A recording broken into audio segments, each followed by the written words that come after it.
ये एक deliberate attempt है जो अमेरिका में हमने भारी बेइज्जती उठाई है, ग्लोबल बेइज्जती उठाई है। हमारा जो अंतरराष्ट्रीय डंका फट गया है बुरी तरह से, उससे लोगों का ध्यान बटाने के लिए और लोगों को बताने के लिए कि भाई ये तो ग्लोबल अंतरराष्ट्रीय विषय है। मेरी जो एक्सपर्टीज है वो तो हिंदू मुसलमान करने में आई है। चलो अब उस पे आते हैं ना, उस पे देख लेते हैं हमारा जो हम देखो आपको जीत के दिखाते हैं कि नहीं दिखाते हैं। हमने तो गुजरात में जीत के दिखाया था, अब यहां भी जीत के दिखाएंगे। हिंदू मुसलमान करो फिर देखो मेरी ताकत कि मेरा 56 इंच का सीना है कि नहीं। ये कमाल है। आप वहां जाते हैं ओवल हाउस में, एक तो आप बिना बिना बुलाए बिना वजह खामखा जाते हैं। किसने कहा था आपको जाने के लिए वहां पर? आपका कौन सा ऐसा इंटरेस्ट और कौन सा ऐसा वो फंसा हुआ है कि जिसकी वजह से गए? जब पहले के जो हमारे प्रधानमंत्री थे, वो तो 71 के बाद तो इंदिरा गांधी ने अमेरिकन प्रेसिडेंट का फोन लेने से मना कर दिया था। 4 बार वो फोन करते हुए उनका बात नहीं करेंगे, हमें बात नहीं करनी है। ये तेवर होता था भारत के नेताओं का कि किस तरह से उनसे बात करनी है, वहां जाना है, क्या बात करनी है। एक तो पढ़े लिखे लोग थे, तो हिंदी के अलावा अंग्रेजी में भी उसी तरह एक्सटेम्पोर जवाब भी देते थे, इसीलिए उनको वो इज्जत भी मिलती थी। वहां प्रेस कॉन्फ्रेंस में प्रेसिडेंट डोनाल्ड ट्रंप के मुंह से निकलता है कि this is gross incompetence. Hmm. This is gross incompetence, ये मुंह से निकलता है, आपके सामने निकलता है। क्यों निकलता है? क्योंकि सवाल आपसे पूछा गया है, जवाब उसको देना पड़ रहा है, तो जवाब देने से पहले इट्स ही सेज कि इट्स ग्रॉस इनकॉम्पिटेंस। हमारे देश के प्रधानमंत्री को सुपर पावर अमेरिका इस तरह के स्टेटमेंट दे रहा है आपके सामने वो अडानी के सवाल उठवा रहा है और आप कह रहे हैं कि नहीं, बड़े देश के लोग मिलते हैं तो ये बातें नहीं होती हैं, नहीं करते हैं। कमाल की बात है, औरतों के स्टाइल में आप उसमें जवाब दे रहे हैं और कहते हैं ये व्यक्तिगत मसला है। कौन सा व्यक्तिगत मसला है? वहां से नोटिस इशू हुआ है, जिस नोटिस को आपने अब जाके गुजरात को भेजा है कि इसको अडानी को सर्व कर दीजिए, और फिर आप कहते हैं कि ये व्यक्तिगत मसला है। इतने बड़े मसले को आप व्यक्तिगत बताते हैं। वहां से भारतीय लोगों को, चाहे वो अवैध प्रवासी हों, उनको हथकड़ियों में बेड़ियों में डाल के भेजा जाता है। पिछले 70 साल में ऐसा हुआ क्या कभी? और आप कहते हैं ये व्यक्तिगत मसला है। फिर आप कहते हैं कि नहीं नहीं, ये लोग तो इलीगल गए थे तो इलीगल। अरे भाई, नेपाल वाले भी इलीगल गए थे, नौकरी के लिए गए हैं। नेपाल वालों को तो उन्होंने ऐसे नहीं भेजा हथकड़ियों बेड़ियों में डाल के। एक छोटा सा देश है। वेनेजुएला ने तो जी। अमेरिकन प्लेन को उतरने से मना कर दिया कि हम ऐसे प्लेन को उतरने नहीं देंगे, हम प्लेन भेजेंगे, हमारे प्लेन में भेजो। तो काहे की आपकी दोस्ती डोनाल्ड ट्रंप से, जिनको आप डोलांड भाई करते हैं? कमाल है। तो जो अंतरराष्ट्रीय बेइज्जती हुई है, उससे ध्यान भटकाना है, तो हमारे पास सबसे इजीएस्ट नुस्खा क्या है? हिंदू मुसलमान करो, कहीं पे मस्जिद उखाड़ो, कहीं पे तिरपाल डालो, कहीं पे कब्र उखाड़ो।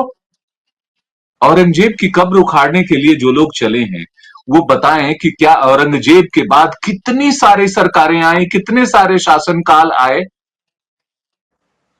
क्या उनके खानदान के लोगों ने भी, शिवाजी के खानदान के लोगों ने भी, जिन्होंने शासन में जो रहे, क्या उन लोगों ने उन कब्रों को उखाड़ा या उनके परिवारों के नाम पे मस्जिदें बनवाई? तो आप क्या कर रहे हैं? और अगर आप रोक नहीं, आप सोचते हैं, आप ये कहना चाहते हैं कि नहीं नहीं, ये तो जनता में हुए और लोग हैं ऐसे, तो आप सत्ता में किस लिए बैठे हैं? आप इसको रोक सकते हाँ हैं जी। ना। आप रोक क्यों नहीं पा रहे हैं? जिस दिन तिरपाल आपने संभल में मस्जिदों पे डाला, आपने ये नहीं सोचा कि भारतीय सभ्यता संस्कृति जो हजारों साल पुरानी है, जो वेदों से चली आ रही है, जो पुराणों से चली आ रही है, उसको लेकर हम दुनिया को क्या मुंह दिखाएंगे कि हमारी यही उदार संस्कृति है जो तिरपाल डालने को बाध्य करती है, और हम बड़े शान से उसको डालते हैं, और हम हिंदू हृदय सम्राट बनने चले हैं कि अपने केसेस खुद ही माफ कर लेते हैं कोर्ट में। ये जो सिचुएशन देखिए। है, इससे दुनिया का ध्यान भटकाने के लिए आप बेरोजगारी पर कंट्रोल नहीं कर पा रहे हैं, लोगों को रोजगार दे नहीं पा रहे हैं। आपने 1 करोड़ जो अनाउंस किया था पिछले बजट में, वो भी राहुल गांधी के देखा देखी उसकी नकल करके उस इंटर्नशिप को कि 5,000 रुपए का इंटर्नशिप देंगे। कितना हुआ है इतने महीनों में? 2-4 लाख मुश्किल से। आपने 1 करोड़ का टारगेट रखा है, क्या रिस्पॉन्स है उसका? जीडीपी आपका कहां जा रहा है? देश पे कर्ज आपका कितना बढ़ गया है? किसानों के जो आय बढ़नी तो छोड़िए, घट गई है। मैं आपको आंकड़े रखूंगा कि किसानों को इस सरकार से कितना नुकसान हो गया, उनके उनकी आमदनी को कितना नुकसान हुआ। जी। तो आप इकोनॉमी संभाल नहीं पा रहे हैं, आप कभी डिमोनेटाइजेशन करते हैं, कभी जीएसटी लगाते हैं। 10-10 बैंकों का मर्जर भारत को क्यों करना पड़ा है? अगर आर्थिक स्थिति अच्छी है, जिस आरबीआई के जो चेस्ट को 1971 के 65 के युद्ध में भी नहीं खोला गया, उस चेस्ट को खोल के आपको पैसे वहां से क्यों लेने पड़े? कैसी अच्छी व्यवस्था, अर्थव्यवस्था चला रहे हैं आप, कि रुपए की कीमत आज कहां पहुंच गई है?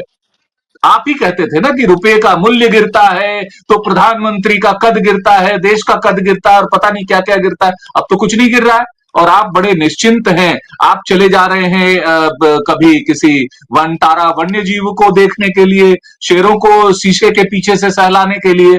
शेरों को सहलाना है तो सामने जाके सहलाइए उसको, शीशे के पीछे से क्यों सहला रहे हैं? और वहां जा रहे हैं आप अंबानी के बेटे से, अंबानी के परिवार से मिल रहे हैं, और 4 दिन बाद जो पता चल रहा है कि अंबानी जो है जियो नेटवर्क जो है स्टारलिंक हम देने जा रहे हैं। स्टारलिंक का फैसला इस देश की राष्ट्रीय सुरक्षा के लिए सबसे घातक फैसला साबित होगा, मैं ये बता रहा हूं। किसी देश की व्यवस्था, उसकी संचार व्यवस्था अगर उसके कब्जे में नहीं रहती है, उसके कंट्रोल में नहीं रहती है, आज उसी के लिए आप तमाम बिल लाते हैं, डिजिटल बिल, ये बिल वो बिल, ताकि आम जनता पे तो हम अंकुश लगा सकें, उसके डाटा पे तो नजर रख सकें, लेकिन विदेश को हम सारा डाटा दे देंगे, इसके लिए आपकी कोई चिंता नहीं। सुप्रीम कोर्ट का ये ऑब्जर्वेशन है 2G फैसले के बाद कि आगे जब भी इस तरह के स्पेक्ट्रम की नीलामी हो या इसको दिया जाए, उसमें प्रॉपर प्रोसेस का इस्तेमाल किया जाए। और प्रॉपर प्रोसेस तो छोड़ दीजिए, आपने तो सिर्फ एग्जीक्यूटिव ऑर्डर से उसको देने का फैसला कर लिया और इसके राइट्स बना लिए हैं जी। कि हम सिर्फ एग्जीक्यूटिव ऑर्डर से देखेंगे। पहले के जो टेलीकॉम सेक्रेटरी थे EAS शर्मा, उनका लेटर पढ़िए, वो क्या लिखते हैं उसके बारे में। तो आप इनसे ध्यान भटकाना है तो हम औरंगजेब नहीं कह रहे हैं, हम कह रहे हैं लाल किला पहले तोड़ दो यार, आपके ईगो को सेटिस्फैक्शन हो जाए तो। लाल किला तोड़ो ना, जहां से आप बिल्कुल। चढ़ के भाषण देते हैं। हुँ। वो भी तो मुगलों पहले का उसको बनाया हुआ ताजमहल है। को गिराइए बुलडोजर से। कमाल की बात है भाई, रोज कभी ये सड़क बदल देंगे, ये नाम, गाय, गंगा और गीता की बात करने वाले लोगों को गीता तो नहीं समझ में आ रहा है, गंगा की सफाई नहीं कर पा रहे, लेकिन गाय का गोबर दिमाग में जरूर भर गया है। दुनिया आर्टिफिशियल इंटेलिजेंस की बात कर रही है। जो विलो चिप है, गूगल का नया विलो चिप, 5 मिनट के अंदर वो इतने आंकड़ों को वो करके प्रोसेस करके देगा, जिसको आज का सुपर कंप्यूटर उन आंकड़ों को प्रोसेस करने में उसको 7 से ट्रिलियन ईयर्स लगेंगे। इस रफ्तार से दुनिया आगे बढ़ रही है। आज ग्रोक ने दिखा दिया है ना, ट्विटर पे ग्रोक क्या जवाब दे रहा है, किस किस तरह की चीजें, सच्चाइयां आपके सामने रख रहा है। आज देश का बच्चा बच्चा, उसको जिसके हाथ में कंप्यूटर है, वो ग्रोक को जानने लगा है, वो ग्रोक के माध्यम से आपके झूठ को खुद ही एक्सपोज कर ले रहा है कि सच क्या है। और आप जो है कब्र उखाड़ने की बात कर रहे हैं, आप मस्जिद पर तिरपाल डालने की बात कर रहे हैं, और आपको बड़ा आपके अंदर हिंदुत्व जग उठा है। हिंदू की ये सभ्यता नहीं है। हम अपनी सभ्यता और संस्कृति को जानते हैं, हम अपने राम को जानते हैं, अपनी दुर्गा को जानते हैं। आपसे सर्टिफिकेट लेके हम उसकी पूजा नहीं करने वाले हैं, और ना ही आपके हुँ। सर्टिफिकेट देने से हम हिंदू हो जाएंगे और गैर हिंदू हो जाएंगे। तो इस देश में लोगों को भटकाइए मत, अभी भी वक्त है। इस समय आपकी सरकार का टेन्योर कम रह गया है। आप अगर जुबान के पक्के हैं तो 75 साल में आपको रिटायर होना चाहिए। अगर आप सचमुच में नहीं है, तो जो पूरी दुनिया समझ रही है कि आप हर चीज में झूठ बोलते आ रहे हैं, इसमें भी आप एक नया झूठ खड़ा कर देंगे। कहेंगे साहब देश की जनता चाहती है कि मुझे और आगे काम करना दिया जाए। तो इसी को भटकाने बिल्कुल। के लिए आप संभल हो, नागपुर हो, चाहे कोई और मसला हो, औरंगजेब याद आ रहे हैं। क्योंकि नेहरू को तो पीट पीट के इन्होंने देख लिया कि जहां जहां जाते हैं, अब अफ्रीका चले गए थे, गांधी की बात कर रहे थे, अफ्रीकन लीडर्स इनके सामने खड़े होकर गांधी की तारीफ कर रहे हैं। आप कह रहे हैं कि साहब गांधी को तो उस फिल्म से पहले कोई नहीं जानता था। भाई साहब आपको कौन जानता था? आपको क्या पता है कि टाइम मैगजीन में 1932 में कई बार गांधी कवर पे आ चुके हैं। और पूरा वर्ल्ड उनको जानता है। वर्ल्ड के कितने यूनिवर्सिटीज में उनके नाम से चेयर हैं, पढ़ाए जा रहे हैं। आपको बिल्कुल। आप गांधी को समझ कहां पाएंगे? बहरहाल ये जो स्थितियां हैं, मुझे लगता है कि जो मलिक जी ने कहा, अगर संघ ने वाकई ये स्टैंड लिया है, मुझे तो कई बार ये भी होता है कि संघ भी कहीं इनके दबाव प्रभाव या कहीं उस पे तो नहीं है कि चूंकि उनकी बड़ी बड़ी बिल्डिंगें उन्होंने बनवा दी एक से एक शानदार, उनको काफी डोनेशन दे दिए हैं, तो लगता है कि संघ के नेता भी चुप ही हैं कि चलो भाई सरकार तो अपनी है ना, चाहे मोदी जी रहें चाहे कोई हुँ, और रहे। लेकिन अगर ये स्थिति नहीं है, अगर चूंकि जो अध्यक्ष पद का फैसला होगा भारतीय जनता पार्टी का, यह तय करेगा कि आगे के दिन कैसे चलने वाले हैं। जी, बुशरा।